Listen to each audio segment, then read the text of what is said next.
Dans l'empire de Léonia, au cœur de la nuit, des funérailles ont été organisées dans le palais impérial et le prêtre s'est adressé au peuple rassemblé en disant que leur princesse était partie vers Dieu et qu'ils devaient donc accepter cette cruelle réalité et essayer d'aller de l'avant. Ce jour-là, on y a enterré la princesse Lyonarf Irestella, disparue du palais il y a environ 6 mois, alors que tout le pays était choqué par une disparition aussi inattendue, et comme le corps n'a jamais été retrouvé, il a été décidé d'organiser les funérailles sans lui. Les personnes qui ont assisté aux funérailles ne semblaient pas très affligées. Certaines pleuraient manifestement, d'autres se plaignaient que c'était très ennuyeux, et d'autres encore déclaraient directement que la princesse aimait causer des ennuis aux autres, mais ces personnes ont immédiatement reçu l'ordre de s'asseoir en silence. Parmi les personnes présentes, il n'y avait pas de gens qui pleuraient vraiment la mort de la princesse, même le frère de la princesse. Il s'agissait simplement d'un enterrement formel pour la princesse, et ce qui était étrange, c'est qu'elle assistait elle-même à son propre enterrement. Elle savait que cela arriverait tôt ou tard, mais elle ne s'attendait pas à ce que ce soit si grave, les gens ne montraient aucune tristesse et attendaient simplement que cela se termine rapidement pour pouvoir retourner à des choses plus intéressantes. Soudain, l'un des membres du public remarqua un animal assis sur l'un des bancs et fut visiblement surpris qu'il y ait un renard dans un tel endroit. L'héroïne ressemblait maintenant à cela, ainsi que tous les autres, et peut-être que personne ne pouvait croire que la princesse Irestella s'était transformée en renard. Tout a commencé lorsqu'elle était enfant, lorsqu'elle a découvert ses capacités.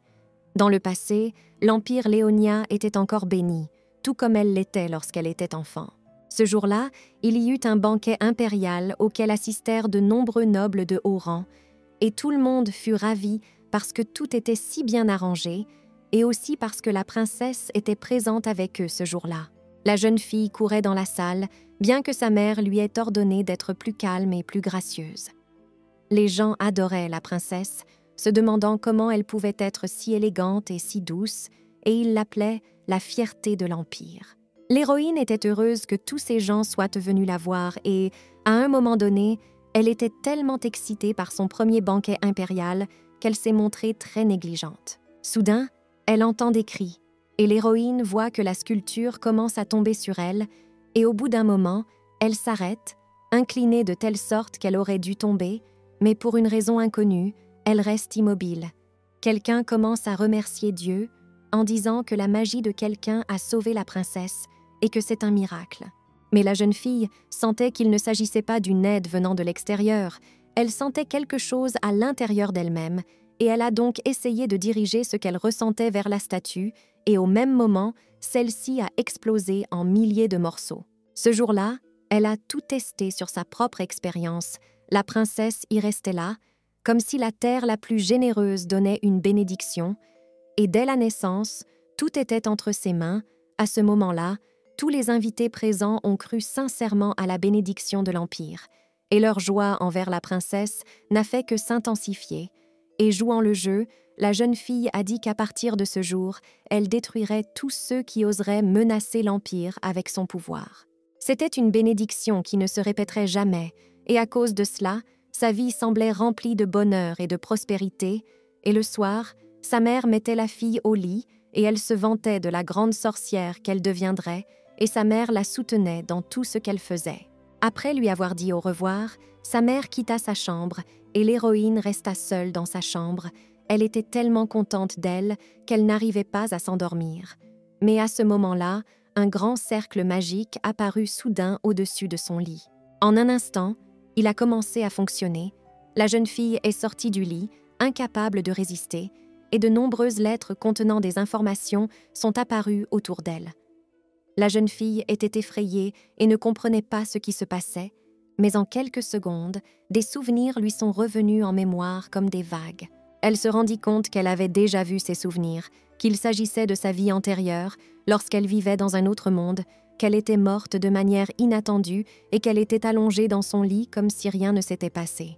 Maintenant, après tout, elle ne pouvait pas croire ce qu'elle venait de voir. C'était comme si elle était devenue le personnage principal d'un roman qu'elle avait lu dans sa vie antérieure, la princesse Irestella. Cela lui a fait prendre conscience d'un fait incroyablement terrible.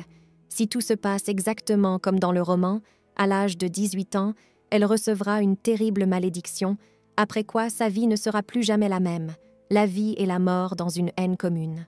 Elle avait du mal à y croire, car si sa vie était la même que dans le roman, elle serait maudite à l'âge de 18 ans, et d'après l'intrigue du roman, à 18 ans, elle serait maudite et mal aimée. Mais personne dans la famille impériale ne savait qu'une telle malédiction existait, et donc pour survivre, elle devait le découvrir par elle-même. Il semble que cette malédiction ait été imposée à la famille impériale il y a longtemps, et elle ne comprenait pas pourquoi c'était elle qui tombait sous son influence, probablement parce qu'elle était la seule magicienne connue dans l'histoire de la famille. L'héroïne ne voulait pas finir sa vie seule, et grâce au roman, elle savait déjà ce qui se passerait dans le futur, et si elle pouvait se débarrasser de la malédiction, elle pourrait changer tout son destin.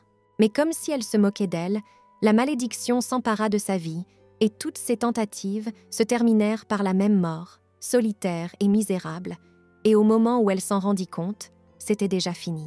Elle rouvrit les yeux, son retour tenait du miracle, et elle décida alors que même si elle essayait de changer quelque chose, la seule chose qui resterait inchangée serait la mort. Elle voulait juste être aimée et heureuse. Le pouvoir, la gloire ou la richesse, tout ce qu'elle donnait n'avait pas de sens, et dans ce cas, il valait mieux ne rien vouloir. C'est pourquoi, dans sa deuxième vie, elle a renoncé à l'espoir d'être aimée, et si elle renonce à l'amour, elle aura toujours le pouvoir, l'argent et la célébrité, et même si personne ne l'aime, personne ne pourra s'opposer à elle. C'est ainsi que la princesse de l'Empire, Irestella, devint celle que tout le monde devait éviter. Elle devint la coupable de tous les événements, celle qui créait les problèmes, la fille devint arrogante, et celle qui porte malheur, elle n'était qu'une enfant solitaire. Mais plus elle était détestée, plus elle devenait forte, et c'est ainsi qu'elle devint la sorcière la plus en vue de l'Empire. Un jour, alors qu'elle était de nouveau occupée à causer des ennuis à la famille impériale, ses parents moururent soudainement, et il devint rapidement évident que des sorciers obscurs étaient derrière tout cela, et qu'ils avaient jeté leur dévolu sur l'Empire. L'héroïne refusait d'être aimée, mais elle ne renonçait jamais à ceux qu'elle aimait, et elle s'est donc jurée de faire regretter amèrement tous ceux qui étaient à l'origine de cette situation. Mais elle ne savait pas comment une princesse d'un empire pouvait chasser des sorciers noirs qui avaient beaucoup d'expérience derrière eux. Ce serait une tâche très difficile, et finalement, pour garder un œil sur eux, elle a caché son identité en se transformant en renard. Ce jour-là, elle prend cette forme comme d'habitude pour chasser les sorciers et se retrouve au bord de la mort suite à un accident, surmonte la crise et ouvre les yeux. L'héroïne se rend compte qu'elle ne peut plus prendre sa forme humaine. 6 mois passèrent et elle tenta tout pour revenir en arrière, mais la forme de renard avait des limites importantes, et donc rien ne servait, et la longue absence de la princesse fit qu'elle fut déclarée morte par tout le monde, et c'est pour cela qu'on organisa les funérailles. Elle avait entendu parler de ces funérailles et était venue dans l'espoir d'apprendre quelque chose, mais elle n'aurait jamais pu imaginer qu'il s'agirait d'un adieu aussi terrible. Mais la renarde s'est convaincue que ce n'est pas le moment d'y penser et qu'elle doit trouver un moyen de retrouver son corps afin de protéger l'honneur de ses défunts parents, ternis par la magie noire, et la sécurité de l'Empire tout entier. Il était presque impossible de cacher la cause de la mort de ses parents et de poursuivre secrètement les magiciens des ténèbres sous la forme d'un renard. C'est pourquoi elle devait reprendre sa forme humaine le plus rapidement possible.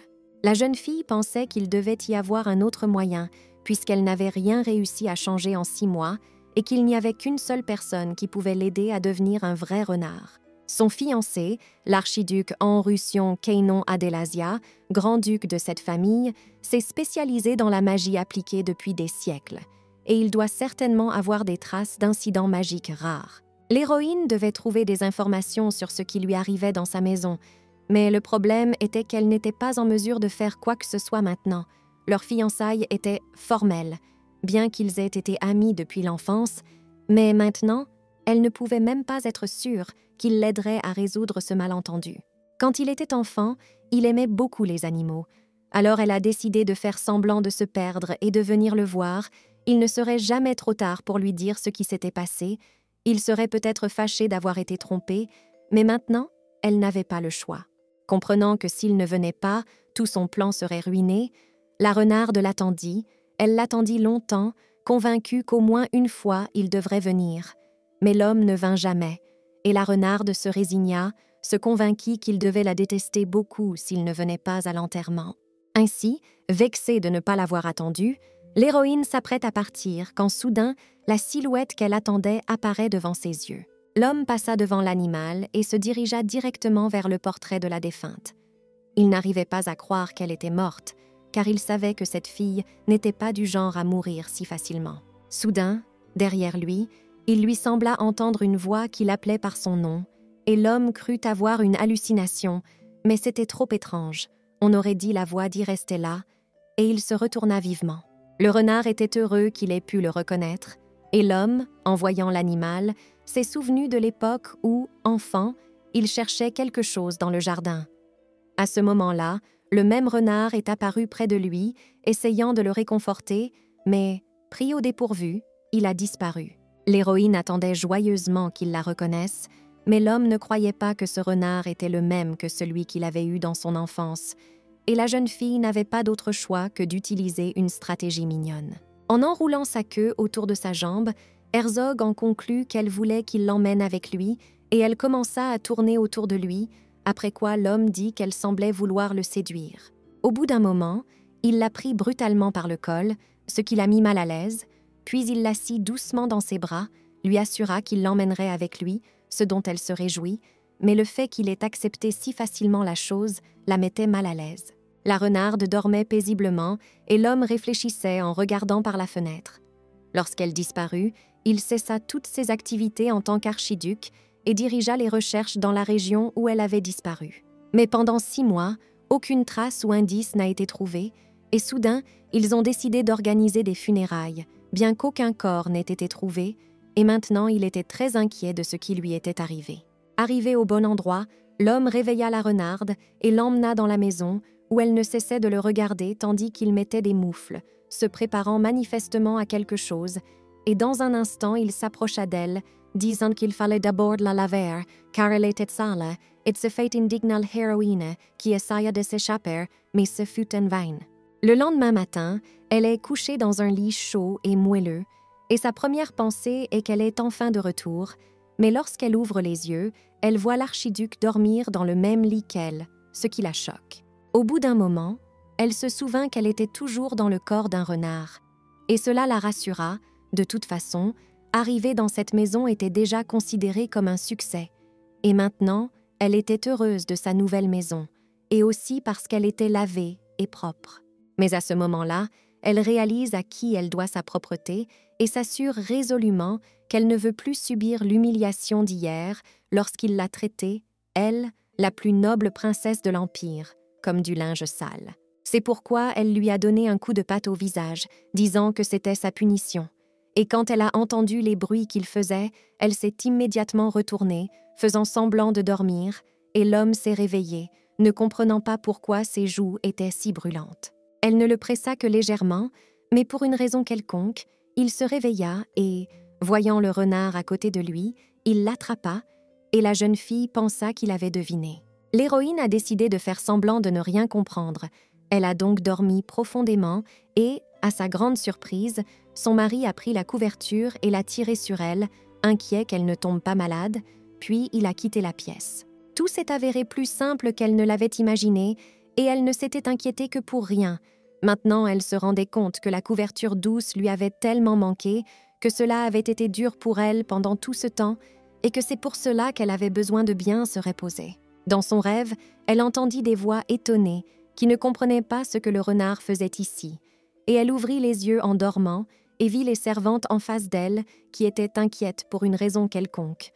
Elles soutenaient entre elles que le duc n'aimait pas beaucoup les animaux, en particulier les renards. L'héroïne n'en croyait pas ses oreilles. Ce n'était pas possible, car il aimait les animaux depuis l'enfance, et les renards étaient ses préférés, c'est pourquoi il ne les chassait jamais, même dans les concours de chasse. Mais maintenant, il avait l'air d'être heureux de la voir, et il l'a même laissée entrer dans sa maison. Ils se demandèrent si Pan lui en voudrait s'il la prenait, mais ils en vinrent à la conclusion qu'il devait la mettre à la porte, et la renarde, entendant cela, se mit à siffler, se disant qu'il n'oserait pas l'envoyer quelque part et qu'elle resterait définitivement ici. La princesse savait que si elle était mise à la porte, elle devrait à nouveau vivre à la dure dans la rue, comme avant. Et surtout, elle avait prévu de consulter tous les livres de magie qui se trouvaient ici, et elle ne pouvait donc aller nulle part. Les femmes décident de signaler la situation au majordome, mais pour l'instant, elles doivent s'occuper d'elle. La plus jeune des servantes propose alors qu'elle y aille seule et, dans ce cas, les autres leur assurent qu'elles s'occuperont de l'animal. Laissées seules, les autres servantes regardèrent soudain l'animal d'un air étrange, ce qui le mit mal à l'aise, et elles se mirent à le caresser et à lui faire toutes sortes d'éloges, comme s'il était très beau, et que son pelage blanc était si beau, et blanc comme la neige.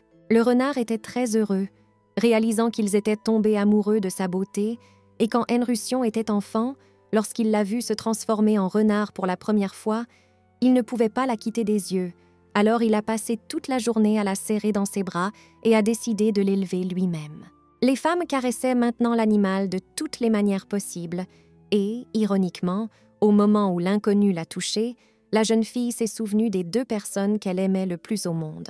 Les souvenirs de son mari qui la prenait dans ses bras lorsqu'elle était petite, la rassurant sur le fait qu'elle avait beaucoup grandi et qu'elle était lourde, et la femme qui prenait grand soin d'elle lorsqu'elle était malade, sa mère et son père, les personnes qu'elle aimait plus que la vie, et maintenant elle se demandait s'ils étaient encore en vie, s'ils la reconnaîtraient en tant que renard, et maintenant il lui manquait beaucoup. À ce moment-là, le renard fut arraché des mains des servantes, et l'archiduc lui-même arriva lorsqu'il apprit que l'animal allait être expulsé. Il le regarda très froidement, ce qui l'effraya, et il décida qu'il pourrait vraiment être expulsé. L'homme dit qu'à partir d'aujourd'hui, ce renard est son animal de compagnie, ce qui rassure beaucoup l'héroïne. Elle ne sait pas pourquoi elle a un tel désir, mais la vie change selon la façon dont une personne est perçue par les servantes, et c'est donc avec un regard fier que le renard grimpe sur l'épaule de l'homme, attendant d'être présenté comme un animal très important. Mais les choses ne se sont pas passées comme elle l'avait prévu, et l'archiduc, souriant, a dit qu'elle causait constamment des problèmes et qu'elle avait très mauvais caractère, mais qu'elle était tout de même un renard qu'il appréciait beaucoup et qu'il ne la laisserait donc pas être offensée. Le même jour, un assistant nommé Rovon vint le voir pour affaire et, d'un air mauvais, attira l'attention sur le renard, concluant qu'il s'agissait du même animal que celui que l'archiduc élevait personnellement. En le montrant du doigt, il a dit qu'il ne venait de nulle part et qu'en outre, il ne respectait même pas son propriétaire et qu'il valait mieux ne pas s'approcher du tout de tels animaux. Il a donc montré la main du propriétaire qui portait de nombreuses marques de morsures et il a suggéré de trouver un renard plus digne. Ces paroles mirent l'animal en colère, ce que l'archiduc confirma en disant qu'il ne respectait pas son maître et qu'il avait un caractère terrible, avant d'ajouter qu'il n'y avait rien à faire, car il était désormais son renard. L'homme prétendait qu'elle était une perturbatrice et un garçon manqué, mais qu'il l'élevait bien et la nourrissait. À ce moment-là, lorsqu'il a touché son nez avec son doigt, la fillette s'est mise à mordre avec colère, effrayant l'assistant. Le garçon transpirait abondamment et demanda si l'archiduc voulait toujours garder un tel renard. Même s'il se comportait ainsi, il ne semblait pas regretter son choix d'une manière ou d'une autre, et l'homme lui assura qu'on lui avait déjà retiré un renard. Mais cette fois-ci, elle était venue à lui d'elle-même, et il était maintenant certain qu'il ne la laisserait pas partir ailleurs. En écoutant cela, l'animal se rendit compte qu'il se souvenait encore d'elle et qu'il l'appréciait. Le renard qui lui avait été enlevé était l'héroïne. Henrusion ne pouvait pas savoir qu'elle s'était transformée en ce renard. Elle pensait que c'était un sentiment temporaire, mais en réalité, c'était bien plus grave. L'assistant ajouta également qu'il avait quelque chose à signaler, à savoir qu'un mariage avait récemment été trouvé et qu'il avait été arrangé par la magie. La jeune fille réalisa que c'était exactement ce qu'elle cherchait et décida donc que cela valait la peine de se plonger dans la magie noire et que si elle se rapprochait de lui, elle pourrait obtenir encore plus d'informations. Il ne faisait pas confiance à l'animal, la tâche s'annonçait donc difficile. C'est à ce moment qu'une jeune fille s'approcha de lui et lui dit qu'elle avait trouvé des traces supplémentaires et que dès qu'elle les aurait analysées, elle les transmettrait immédiatement. L'héroïne décida que cela valait la peine de se rapprocher d'elle en premier et dès qu'elle quitta la pièce, elle saisit l'occasion et se lança à sa poursuite. Lisa n'avait aucune idée de la manière dont elle devait entamer la conversation, et elle était également en proie à des doutes sur le fait qu'elle pourrait ne pas l'aimer aussi bien que Rovon. Elle voulait juste que ceux qu'elle rencontrait cessent de la haïr. Et pourtant, si elle voulait obtenir des indices du mage noir, elle devait agir de manière décisive. Au bout d'un moment, la jeune fille remarqua l'animal qui la suivait, et se rendant compte qu'il la suivait, elle sourit amicalement et le prit dans ses bras, disant qu'il était encore plus mignon de près et que, pour cette raison, elle avait décidé de l'emmener avec elle pour le déjeuner, et l'archiduc leur jeta à tous un regard pensif. Après avoir mangé beaucoup de viande, la princesse au corps de renard s'allongea avec satisfaction. Son estomac était déjà plein, et elle réalisa combien de temps s'était écoulé depuis qu'elle avait mangé autant. Elle devait chercher des indices magiques, mais elle avait soudainement trop mangé. Mais en un instant, elle s'assura qu'il n'y avait rien de mal à cela. Elle devait bien manger et prendre des forces avant de les chercher. Et puisqu'elle était maintenant dans le corps d'un renard, elle n'avait pas à s'inquiéter des manières royales. Du coin de l'oreille, le renard entendit 2 servantes parler, disant que l'archiduc avait finalement bien mangé aujourd'hui, et ils furent tous très surpris, et le majordome faillit éclater en sanglots. Ces mots surprirent l'héroïne. Elle ne pouvait pas croire qu'il était si rare que Anrusion mange toute la nourriture, car aussi longtemps qu'elle se souvienne de lui, il mangeait généralement bien, même s'il mangeait moins qu'elle, car la jeune fille aimait toujours manger. Essuyant ses larmes, le majordome se réjouit que l'homme mange enfin normalement, réalisant qu'il s'agit probablement du renard lui-même, et demande alors si l'homme a déjà choisi un nom pour l'animal, puisqu'ils ne peuvent pas l'appeler renard tout le temps. Il accepta, et dans un instant, il s'approcha de la table où l'héroïne était allongée, demandant quel nom lui conviendrait, et la servante qui nettoyait à proximité lui assura qu'elle avait entendu dire que les animaux avaient des personnalités différentes en fonction de leur nom. Le propriétaire dit en souriant que dans ce cas, il avait besoin de réfléchir, et tous les serviteurs le virent et commencèrent à rayonner de bonheur, car il ne souriait presque jamais, et tout cela grâce à la renarde, et donc tout le monde lui était très reconnaissant. L'héroïne se sentait mal à l'aise, car elle était sûre de recevoir un nom très étrange. La première tentative fut un renard, mais après un moment de réflexion, il dit qu'il l'appellerait une peluche, car cela lui convenait très bien, étant donné qu'elle était encore très jeune. Le propriétaire s'en rendit compte et prit un autre nom, l'appelant Lala.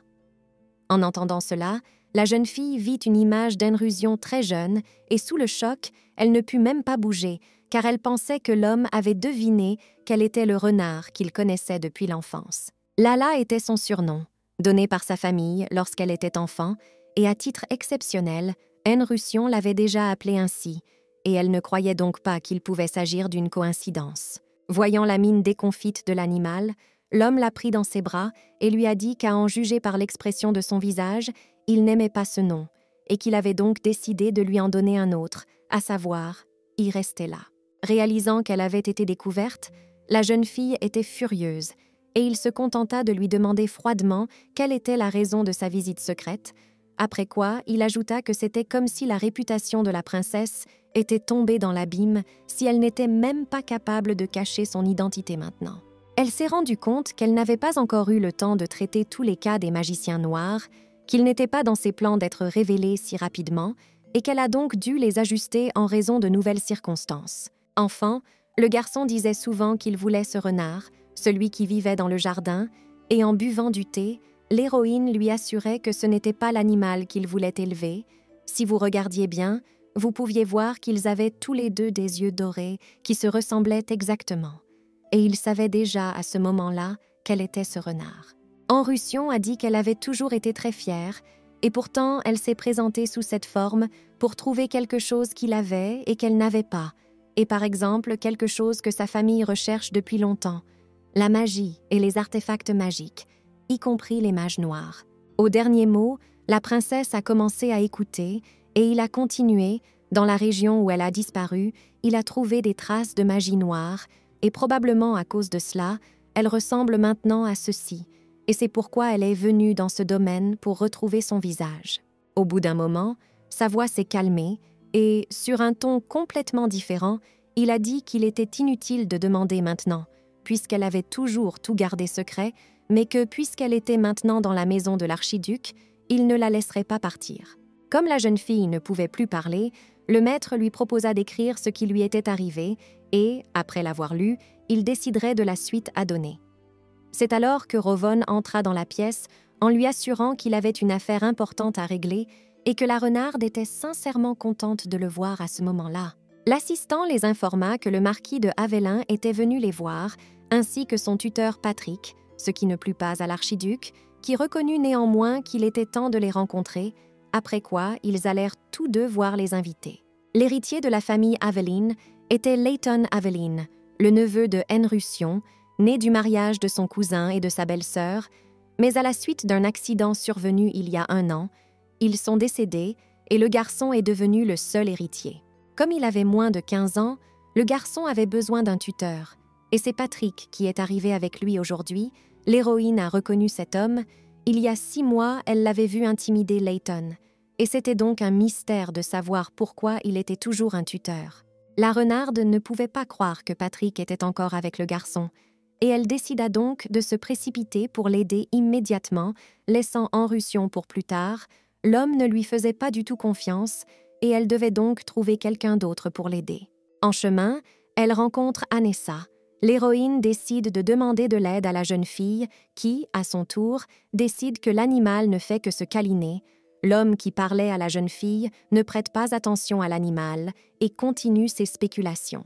Il prétendit que M. Patrick essayait d'utiliser cet incident comme excuse pour empêcher l'archiduc d'emmener le garçon, que la jeune fille ne comprenait sincèrement pas pourquoi leur seigneur devait être tenu responsable de ce que la princesse avait fait, et que si elle n'avait pas cassé la jambe de M. Patrick parce qu'elle n'avait rien de mieux à faire, le garçon aurait pu être emmené en toute tranquillité d'esprit. L'héroïne se souvient alors qu'il y a 6 mois, elle a décidé d'essayer le pouvoir magique de Leighton. Au moment de montrer ses talents, l'homme a pris le garçon par l'épaule et lui a dit d'essayer de ne pas déshonorer leur famille. Et dès qu'il le toucha, la magie de Leighton devint très instable, et la raison en était cet homme, Patrick. Et donc, à ce moment-là, la princesse dit que son attitude envers le futur chef de famille était très inacceptable, ce à quoi il ne fit que sourire méchamment, faisant semblant de ne pas comprendre ce qui se passait parce qu'il tenait sincèrement à lui, et bien qu'elle soit une princesse, ses mots dépassaient toutes les limites. Il était clair que cette personne était très mauvaise, qu'elle ne pouvait pas être apprivoisée, et il a donc été décidé d'utiliser la force. Rien qu'en regardant les changements dans la puissance magique du garçon, elle pouvait déjà dire qu'il avait été maltraité, et au lieu de se repentir, il a répandu de fausses rumeurs, et donc on ne pouvait pas le laisser s'enfuir cette fois. La renarde est venue dans le laboratoire de magie de l'archiduc quand elle était petite. Elle créait souvent des objets magiques et avait donc pris l'habitude de se cacher. Ici, elle avait peur que cet objet reste interdit ici, car particulièrement dangereux, alors elle l'a bien caché ici. Elle était contente de ne jamais l'avoir jeté à l'époque, et elle n'aurait jamais pu penser qu'elle l'utiliserait un jour de cette façon. Pendant ce temps, le propriétaire de la maison, Patrick, qui dialogue avec les invités, déclare qu'il lui semble tout à fait naturel que le futur marquis de Havelin soit élevé par la famille Havelin et qu'une telle ingérence d'une autre famille dans nos affaires personnelles ne semble plus être un acte fait par bonté d'âme. Le propriétaire a demandé à réfléchir à nouveau à cette décision, car la magie est un don rare et une formation systématique à l'académie serait bénéfique pour le garçon. Le tuteur lui a assuré que la force de la famille Havelin ne résidait pas dans la magie, mais dans la capacité à manier une épée, et que le garçon grandirait donc conformément à la voie choisie par sa famille, et il a donc demandé à cesser toute manipulation à ce sujet. L'archiduc savait que Leighton ne pouvait pas devenir chevalier. Il était né avec des pouvoirs magiques, comme son père, et donc malheureusement il avait un corps très faible, ce qui ne laissait à l'homme que 2 options. Soit il respectait l'opinion de la famille Havelin et donc se retirait, soit il devait prendre le garçon de force et l'envoyer à l'académie. Soudain, du coin de l'œil, il aperçoit l'héroïne qui croise son regard, s'avance fièrement et, à la surprise générale, s'agenouille devant Patrick. Dans cet empire, il pensait que plus ils élevaient d'animaux, plus leur réputation était grande et que, par conséquent, Même si la créature était dégoûtante, il ne la jetterait pas, et l'homme n'a donc pas fait attention à l'animal et a commencé à lui tapoter la tête, malgré le fait qu'il souffrait manifestement. L'archiduc ne comprenait pas ce qu'elle faisait, mais il se dit que l'héroïne devait avoir un plan et décida de ne pas intervenir. L'animal est monté sur sa tête, marquant imperceptiblement le cou de l'homme. S'il ne fait rien au garçon, il ne se passera rien, mais s'il décide de lui faire un quelconque mal, cela créera une forte réaction. Lorsqu'il a terminé, la renarde s'est enfuie et a grimpé sur ses genoux. En voyant ce comportement, Patrick a dit qu'elle était incontrôlable et qu'elle n'avait pas de bonnes manières et qu'elle était exactement comme son maître. Il s'est levé en disant qu'ils avaient terminé leurs affaires et qu'ils partaient avec le garçon. Alors qu'ils partaient, le propriétaire les a assurés qu'ils devaient être prudents, qu'ils n'avaient pas encore fini et qu'ils reviendraient.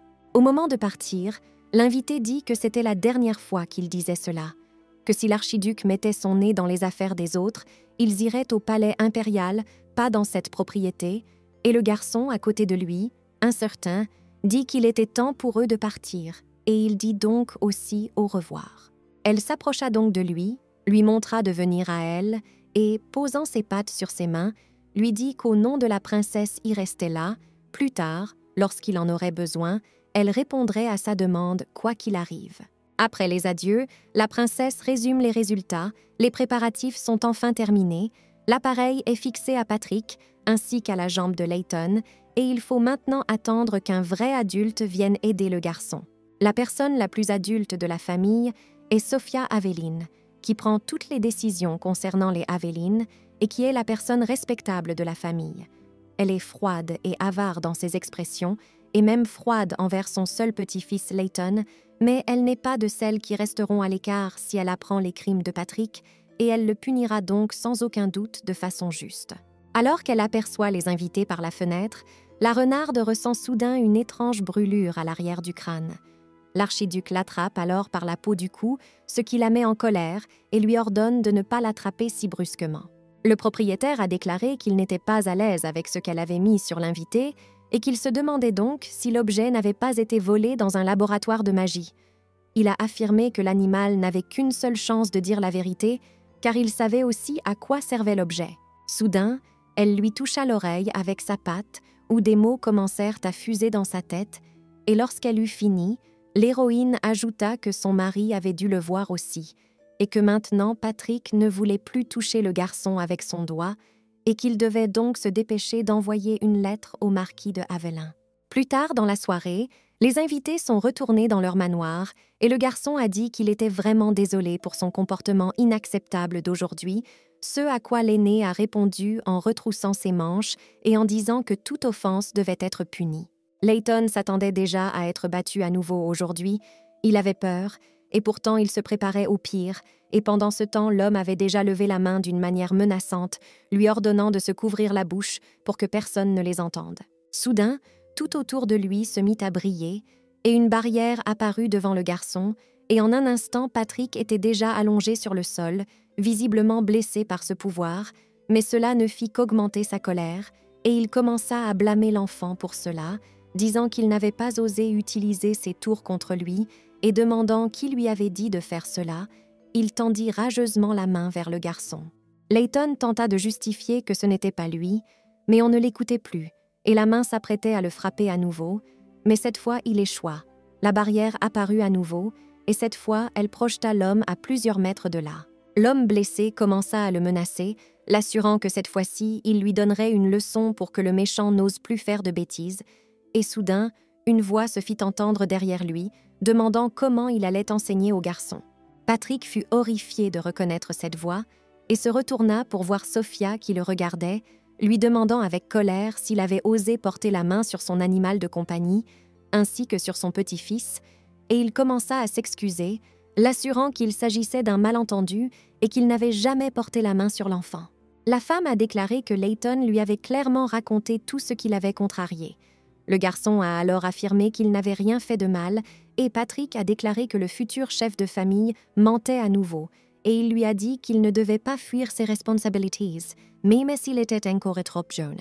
La femme, toujours d'une voix froide, lui ordonna de se taire car elle ne voulait plus l'entendre, puisque cette barrière magique était destinée à nuire à l'ennemi et qu'il devait savoir que le chant ne réagit qu'au danger. Après cela, elle s'est tournée vers Layton et l'a immédiatement pris dans ses bras, lui disant que sa grand-mère avait tort et qu'ils devaient être ensemble, qu'elle avait gardé ses distances parce qu'elle voulait qu'il devienne un homme fort, capable de supporter le poids du titre de chef de famille, et qu'en fin de compte, cela avait abouti à ce résultat, et qu'elle était donc vraiment désolée.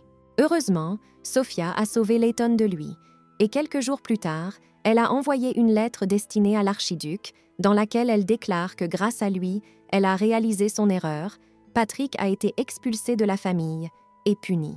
Layton commença à développer ses capacités et entra à l'académie, et quel que soit le pouvoir qu'il avait maintenant, la femme ne pouvait pas comprendre alors qu'il était le compagnon constant du marquis de Haviland, et grâce au fait qu'au lieu d'une grand-mère insuffisante, il avait un oncle aussi sage que lui, et qu'ils ont réussi à éviter un gros problème uniquement grâce à lui. Tout s'est bien terminé. Depuis le début, cette chose a été créée pour la petite Enrusion, mais heureusement, elle a aussi aidé un autre enfant. L'héroïne était indescriptiblement heureuse et fière de son résultat. Et maintenant, elle montrait avec tout son corps que tout cela était arrivé grâce à elle, et il devait donc lui en être reconnaissant. Sinon, qui d'autre aurait trouvé cet artefact et l'aurait collé sur Patrick? Se tournant vers lui, elle lui a demandé si, après tout cela, il ne pouvait pas l'accepter, car ce n'était pas tout, et s'il la gardait avec lui, elle l'aiderait pour tout. Et elle a été choquée de ne pas avoir été appelée ici pour cela. L'homme se sentit mal à l'aise en lui demandant si elle s'interdisait désormais d'être mise à la porte juste parce que tout était résolu grâce à elle, mais après un moment de résignation, il déclara qu'il ne poserait plus de questions sur ce qui lui était arrivé et qu'elle pouvait désormais faire ce qu'elle voulait, et l'héroïne en fut indescriptiblement heureuse.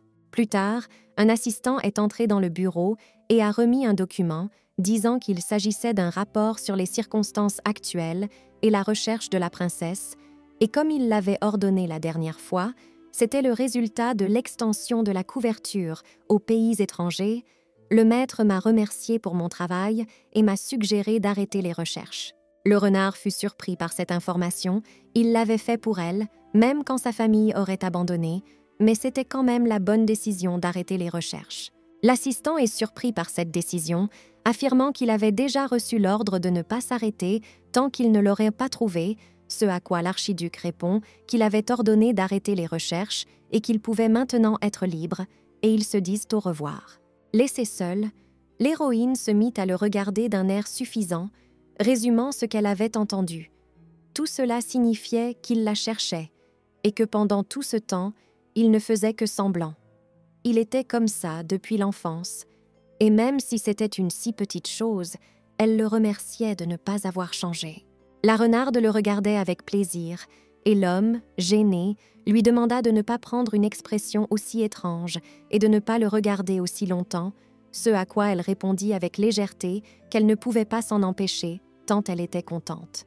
Elle n'avait jamais imaginé que quelqu'un la chercherait. Enrusion était sa meilleure amie et aussi son fiancé. Elle pensait que c'était à cause de son statut de princesse, et après cet incident, leur relation est devenue complètement différente. C'est pourquoi elle ne s'attendait à rien, et pour cela, il la cherchait. Elle était très reconnaissante.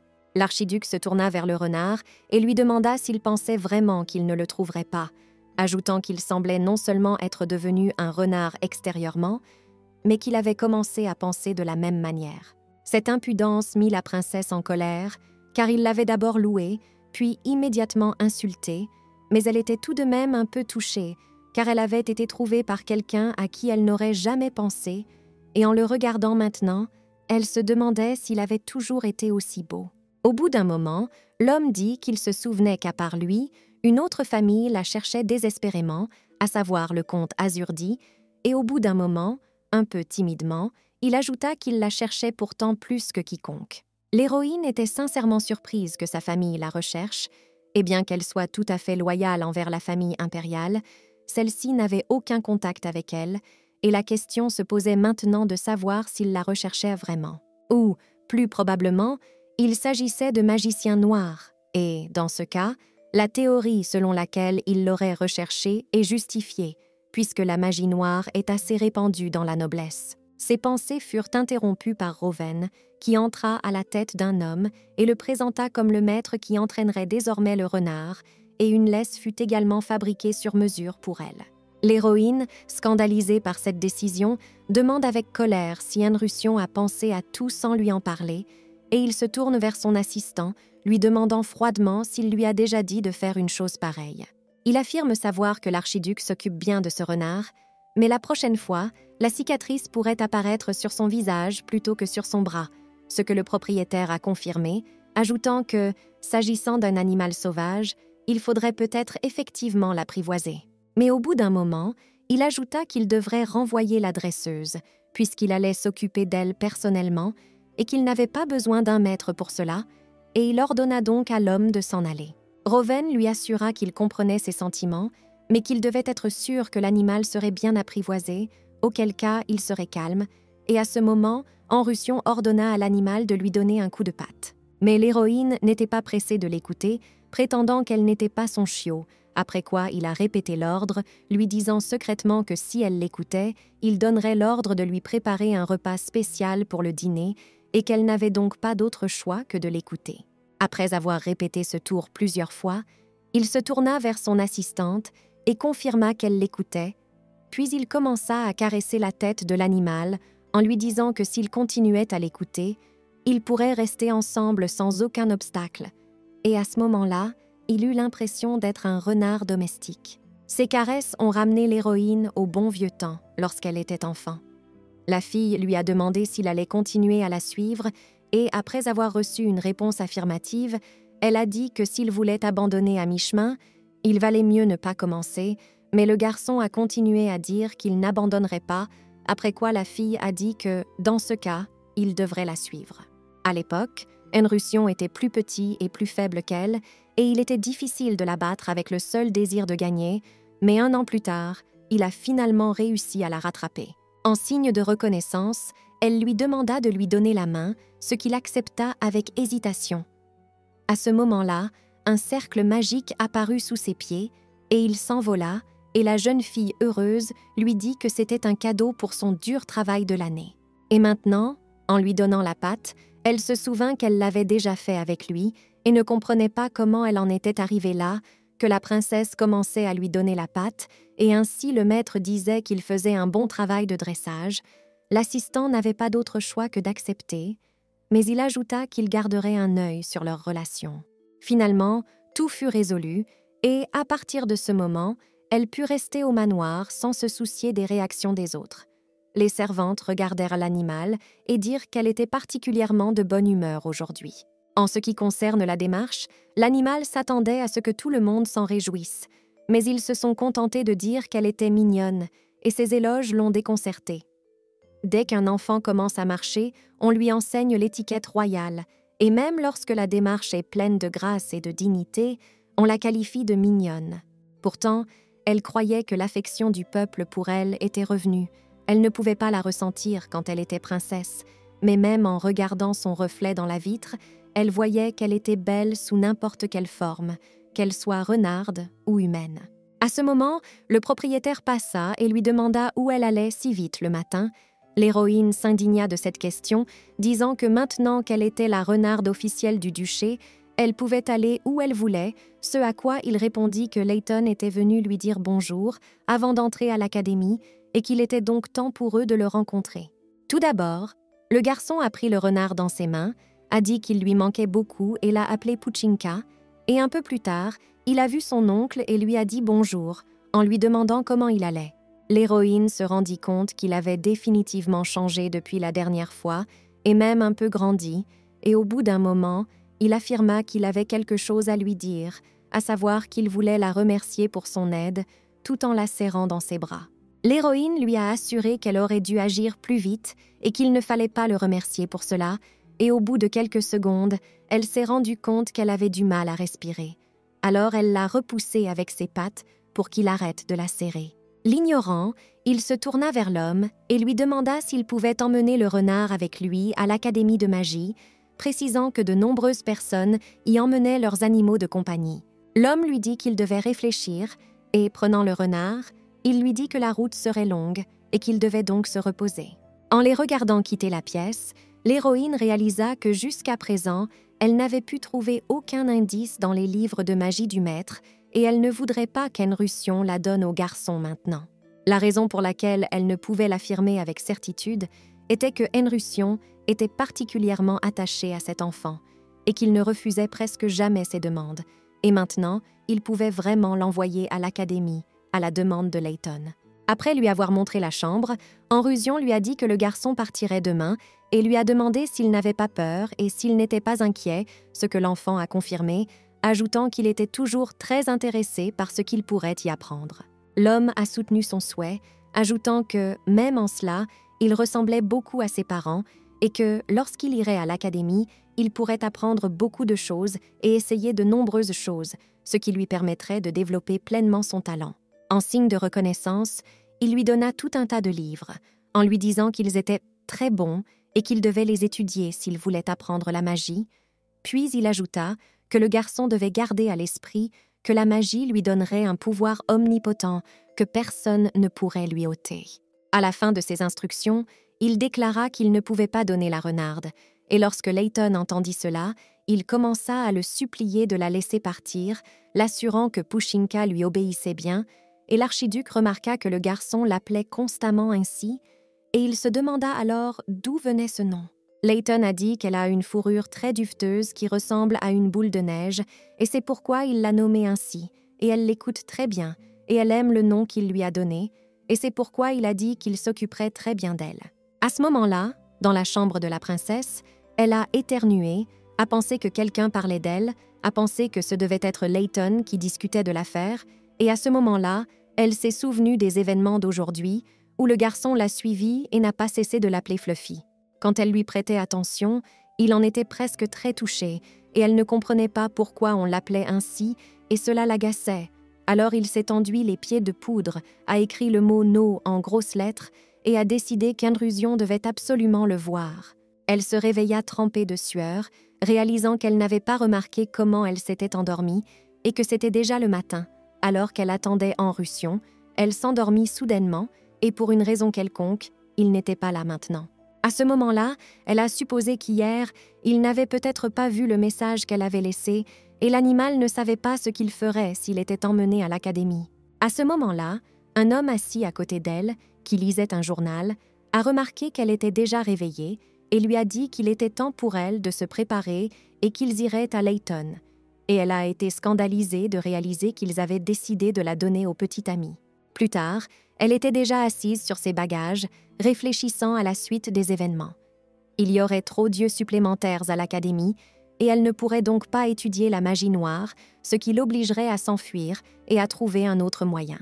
Un peu plus tard, un joyeux luron arriva en courant, demandant comment le renard avait dormi, ajoutant que Fluffy était très beau le matin, ce qui rendit la princesse honteuse, puisqu'elle était sur le point de s'enfuir et qu'il la faisait culpabiliser. L'archiduc lui expliqua alors que la jeune fille ne s'appelait pas Pushinka, ce à quoi il répondit que l'animal aimait ce nom et qu'il fallait donc le changer, et elle se mit à secouer la tête de gauche à droite, montrant de toute son apparence qu'elle n'aimait pas ce nom. À ce moment-là, il le prit dans ses mains, affirmant que c'était son cadeau, et le renard dans ses bras commença à s'inquiéter, ne croyant pas qu'il pouvait simplement l'offrir, car il ne pourrait même pas s'échapper si les choses continuaient ainsi. L'homme lui a demandé d'essayer d'être ami sur le chemin de l'académie, et à ce moment-là, l'héroïne avait déjà accepté, quand soudain un serviteur est apparu derrière elle, tenant un chiot, et l'oncle l'a présenté comme un chien qui protégerait le garçon et l'aiderait dans beaucoup de choses, comme un bon ami et un guide spirituel. Layton était très heureux de recevoir ce cadeau, et l'héroïne poussa un soupir de soulagement en réalisant qu'ils avaient décidé de la garder, puis elle ordonna au chien de se lier d'amitié avec le garçon en disant qu'ils deviendraient de très bons amis, et il aboya en réponse, comme s'il la comprenait. À ce moment-là, le maître lui a caché les yeux, lui a ordonné d'arrêter de regarder comme ça si elle ne voulait pas rester Pushinka pour le reste de sa vie et vivre avec le garçon, mais elle voulait juste vérifier quelque chose, décidant en un instant qu'elle allait tout simplement abandonner. Après avoir terminé les préparatifs, Layton monta dans la voiture et déclara qu'il étudierait dur et que la prochaine fois, il montrerait ses progrès, ce à quoi Enrusion lui assura qu'il l'attendrait, que s'il avait besoin de quoi que ce soit, il aiderait tout le monde, et que s'il le pouvait, il pourrait venir pour les vacances. En lui disant au revoir, il souhaita à Pushinka de rester heureuse, et elle réalisa que la prochaine fois, elle retrouverait définitivement sa forme humaine et qu'ils se rencontreraient alors en tant que sorciers. Au cours de la journée d'hier, Enrusion a dit qu'il ne pouvait pas donner le renard au garçon, car il était très important pour lui, et peut-être que maintenant il ne comprenait pas, mais tout compte d'abord, et s'il rencontre quelqu'un qui lui est cher, il doit développer son pouvoir pour la protéger. Dans la calèche, Layton comprit un peu les paroles de son oncle.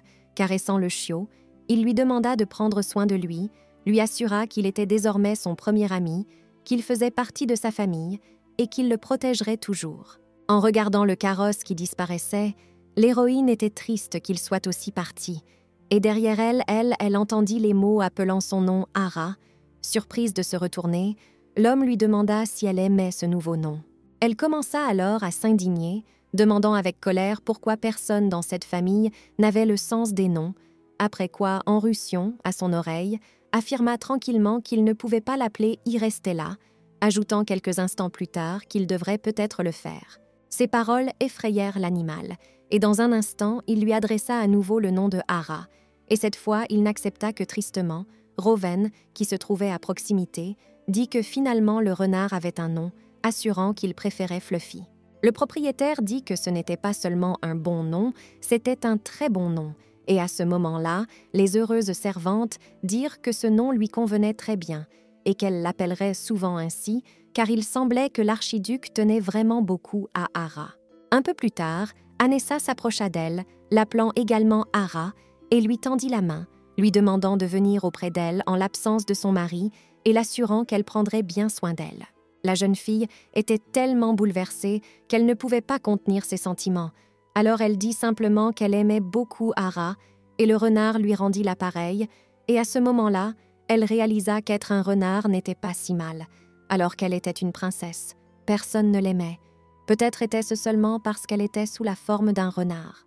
Mais le plus important, c'est que Enrusion ne la détestait pas, heureusement, c'est ce qui la gênait le plus, et c'est à ce moment-là qu'il ordonna à toutes les personnes présentes que désormais tout le monde, sauf lui, l'appellerait simplement Lisa, ce qui indigna les servantes, qui lui assurèrent qu'elles voulaient aussi l'appeler Ara. Les servantes, réalisant le sérieux des intentions du maître, ont demandé si elles pouvaient avoir une deuxième option, mais il ne leur a pas permis de le faire non plus, disant qu'il n'avait pas d'option ou de surnom, alors qu'elle l'appelle simplement « Chauve », et l'héroïne n'a pas été gênée par le surnom, et cela l'a surpris qu'il soit si mesquin à propos de telles choses. Le nom Ara est devenu un secret que seul Enrusion connaissait. Enfant, après avoir perdu un renard, il décida qu'il devait trouver un nom, et en un instant, sans réfléchir, ce nom apparut sur ses lèvres, après quoi, il décida de garder le secret de ce nom pour toujours.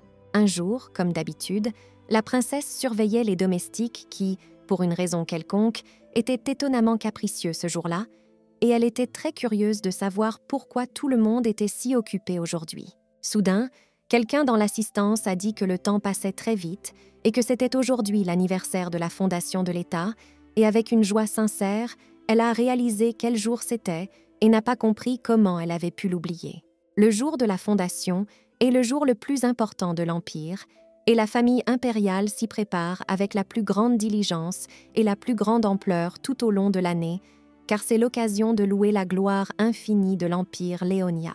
L'archiduc d'Adelasia, en tant que représentant de la famille la plus influente de l'Empire, a toujours été présent à cette fête, et tout cela signifie que Enrusion sera également présent au banquet, car il est l'un des plus grands mages de l'Empire, et il ne pouvait tout simplement pas manquer la fête de la fondation de l'Empire. En entrant dans son bureau, Lizithia entendit un dialogue entre l'assistant et Enrusion, où ce dernier lui assurait que l'archiduc devait assister à un banquet en l'honneur de la fondation de l'Empire, et il lui assura qu'il serait présent. Il devait donc s'assurer que tout se passerait bien. L'héroïne se dit que c'est l'occasion, elle saute sur la table, surprenant le public, puis elle attire l'attention de l'homme et commence à le regarder avec des yeux brillants, espérant qu'il sera capable de comprendre ce qu'elle veut. Il ne comprit pas tout de suite ce qui se passait, mais il s'en rendit compte plus tard et lui demanda si elle voulait toujours l'accompagner, ce qu'elle confirma avec joie, lui demandant de l'emmener avec lui au banquet organisé en l'honneur de la fondation de l'Empire, puisqu'il s'agissait d'un banquet au palais, elle devait venir. L'homme dit brièvement non, ce qui met l'animal en colère, car elle veut savoir pourquoi, et il lui explique qu'il n'a jamais emmené d'animaux à un banquet, ce qui l'indigne encore plus, disant qu'elle n'est pas vraiment un animal, et qu'en plus, d'autres nobles les emmènent souvent et qu'il ne peut donc pas lui faire ça, à l'improviste, parce qu'elle a une bonne raison. La famille Azurdi la recherche depuis des mois, et bien qu'il n'ait jamais eu beaucoup de liens ou de contacts avec elle, si son intuition se confirme et qu'il s'agit de magiciens noirs, ils vont certainement faire quelque chose le jour de la fondation de l'Empire. L'héroïne se dit qu'elle doit vérifier et les arrêter d'une manière ou d'une autre. Si elle en a l'occasion, elle pourra peut-être rencontrer son seul parent de sang, son frère, qui est maintenant l'empereur. Elle se tourna donc vers Enrussion et lui dit qu'elle irait avec lui quoi qu'il arrive, et il se sentit à son tour mal à l'aise avec ce regard, et en général, il ne comprenait pas comment un renard pouvait faire une telle tête, et il était donc inquiet. Le pressentiment de Enrussion se réalisa, et la princesse le suivit tout au long de la journée, l'importunant de toutes les manières possibles, soit en souillant des documents importants, soit en se mettant sous ses pieds lors d'une bagarre, que ce soit dans la salle à manger ou dans son bureau, elle lui demanda de l'emmener. Le propriétaire a dit que toutes ces tentatives seraient inutiles et qu'elle devrait cesser de le faire, puis elle s'est détachée de lui et l'a regardé en pensant à un autre moyen de l'amener à l'emmener avec lui, et en quelques secondes, un plan brillant lui est venu à l'esprit. Déclarant qu'elle changeait de tactique, la renarde sauta sur les genoux de l'homme. La dernière méthode était l'opération de charme. Quand il était enfant, il aimait tellement son apparence de renarde qu'il en était tombé amoureux. Et cette fois-ci, elle décida de revenir à cette astuce. L'animal se mit sur ses pattes arrière et commença à lui demander gentiment de le prendre. L'archiduc comprit ses intentions, elle ne voulait pas être mise à la porte, mais au lieu de cela, il ne voulait pas le caresser. L'héroïne accepta ce défi, disant qu'elle verrait bien combien de temps il tiendrait. Cela n'a pas duré longtemps, sa main se serrait et se desserrait, et au bout d'une minute, il a abandonné, posant sa main sur l'animal. Il a dit qu'il avait perdu et qu'il pouvait faire ce qu'il voulait, et cela a rendu l'héroïne heureuse, car elle pouvait enfin retourner chez elle, dans sa ville natale, dans son palais. Un instant plus tard, il lui posa une question, Enrussion, lui demandant ce qu'elle voulait, car la princesse ne voulait jamais aller à un banquet au palais impérial, ce qui signifiait qu'elle avait besoin d'autre chose. À cet instant, elle souhaitait qu'il soit plus intelligent. Elle avait besoin de ceux qui pratiquaient la magie noire, et pour les trouver, c'était le moyen le plus fiable. Mais elle ne pouvait pas lui dire quelque chose dont elle n'était pas sûre. Et c'était dangereux. Mais dans tous les cas, elle était triste de ne pas pouvoir communiquer avec lui. Et en voyant la plume et la lettre devant elle, elle était sûre que ça marcherait. Essayant d'écrire quelque chose avec un stylo, l'héroïne dit qu'elle doit aller chercher quelque chose au palais de la princesse, mais qu'elle ne pourra dire exactement que plus tard, l'archiduc accepte, ajoutant qu'en retour, il a une condition pour l'y emmener. Il ne connaissait pas tous les détails, mais il avait quelques idées et, d'un claquement de doigts, il proposa d'inventer un signal secret. C'était sa condition. Il pourrait se rendre au banquet l'esprit tranquille s'il disposait de quelques moyens de communication élémentaires. L'héroïne est d'accord, et Enrussion, d'un air satisfait, commence par dire qu'il ne faut pleurer qu'en cas d'urgence, ce qui déconcerte immédiatement la princesse. Il lui suggère de pleurer chaque fois qu'il y a une urgence, alors qu'elle n'a jamais pleuré de sa vie devant d'autres personnes. Ensuite, lorsqu'elle avait besoin d'aide, il commençait à prendre une pose étrange, et au bout de quelques instants, la renarde se rendait compte qu'il avait décidé de la taquiner sous prétexte de créer un moyen de communication, si bien qu'un peu plus tard, elle devait le frapper. À ce moment-là, Roven entra dans la pièce et une image étrange apparut devant lui. Un renard était accroché au visage de son propriétaire, il allait le frapper, mais il était si effrayé qu'il décida automatiquement de s'enfuir. Par la force, l'archiduc fit savoir à son assistant qu'il accompagnerait Ara à ce banquet, puis demanda au renard de le lâcher enfin, et Roven regarda en silence, incapable de se rappeler quand leur maître était devenu un homme aussi miséricordieux. Quelques jours passent et l'héroïne se regarde dans le miroir, admirant sa beauté, et le plus important dans sa tenue est qu'elle attire le regard, ce qui lui facilitera la tâche. Si Irestella a choisi sa tenue avec autant de soin, ce n'est pas seulement parce qu'elle se rend chez elle, au palais impérial, pour la première fois depuis 6 mois, mais aussi parce qu'elle a toujours joué un rôle important et précieux le jour de la fondation de l'Empire. En tant que génie de cette époque, la princesse faisait preuve d'une magie qu'elle admirait elle-même, montrant au peuple de l'Empire la gloire infinie de cet État et illuminant toujours le pays sous sa forme magnifique. C'est pourquoi s'habiller luxueusement était une chose courante pour elle. Et maintenant, elle choisissait une broche avec la servante, et l'héroïne en était heureuse, car en l'absence d'Anrusion, c'était la première personne avec qui elle pouvait maintenir un dialogue, et elle l'essayait et disait qu'elle serait très belle de l'extérieur. En se regardant dans le miroir, elle était satisfaite de tout, et la bonne en était flattée, disant que tout lui allait très bien et qu'elle ferait tout ce qu'il fallait pour que Madame Baldi soit la plus brillante du banquet. Il n'avait apporté que les meilleurs accessoires et elle ne s'y attendait même pas, car tout était de la plus haute qualité, et maintenant elle était même un peu touchée, et même si tout cela avait l'air plus modeste que d'habitude, c'était quand même très bien. Anrusion la remarqua, et il remarqua qu'elle avait l'air assez excitée, bien qu'il y ait une raison pour laquelle il ne voulait pas l'emmener à ce banquet. Pendant les 6 derniers mois, l'Empire a essayé d'effacer son existence, et ce qu'elle pensait être naturel dans le fait d'être une princesse disparaîtrait, et il ne savait pas si elle pourrait supporter ce genre de réalité. C'était la veille du banquet, et l'héroïne décida qu'elle devait passer une bonne nuit de sommeil avant le banquet. Anrusion, qui était à ses côtés, lui demanda tranquillement si elle allait partir comme ça, et il faisait référence à l'état de ses cheveux. La princesse le confirme, se rendant compte qu'elle n'a pas l'air comme elle le devrait. L'homme lui assure en souriant qu'elle peut compter sur lui à ce sujet et qu'il la lavera correctement avant de sortir. La renarde fut choquée par cette idée et leur assura qu'elle ne voulait pas le faire, mais il ne l'écoutait plus. Alors elle demanda que ce ne soit pas lui, qu'il dise à Anessa de le faire, et ils l'emmenèrent. Même si elle était sous la forme d'un renard, elle avait très honte. Le lendemain, il y avait un banquet, et la princesse était déterminée à réussir. Elle aimait beaucoup la servante Serian, elle la comprenait mieux que quiconque, et donc, quand elle a récupéré son corps, l'héroïne a décidé de la prendre comme demoiselle d'honneur. Bien qu'elle soit encore dans le corps d'un renard, la jeune fille avait l'impression qu'aujourd'hui était son retour en tant que princesse, et c'était peut-être parce qu'elle était polie à l'extrême. La femme de chambre, très touchée, a déclaré qu'en les regardant tous les deux, elle voyait qu'ils étaient en parfaite harmonie l'un avec l'autre, ce que Rowen a confirmé, ajoutant qu'il ne l'avait jamais remarqué auparavant, et en les tenant devant le miroir, on lui a demandé de le constater par lui-même. La servante lui assura que lorsque Madame Baldi était près de lui, le maître brillait encore plus, et Madame Baldi aussi.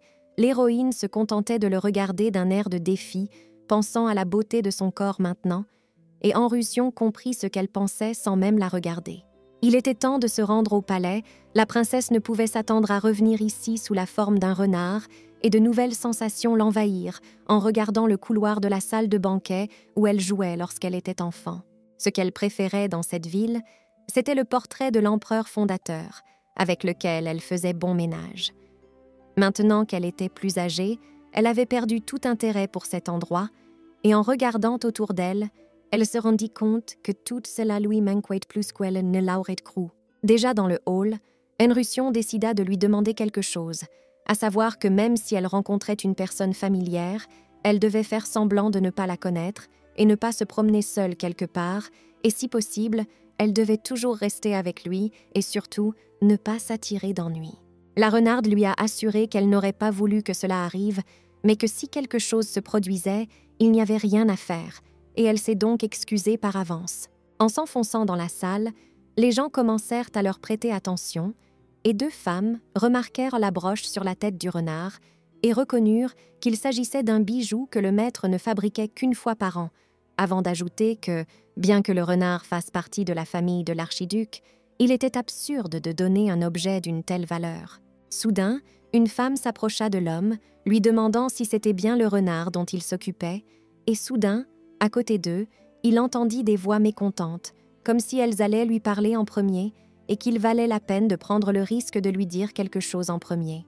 La femme s'est présentée comme la fille du marquis de Francian et elle a affirmé que le renard était très mignon et a demandé la permission de le caresser à nouveau.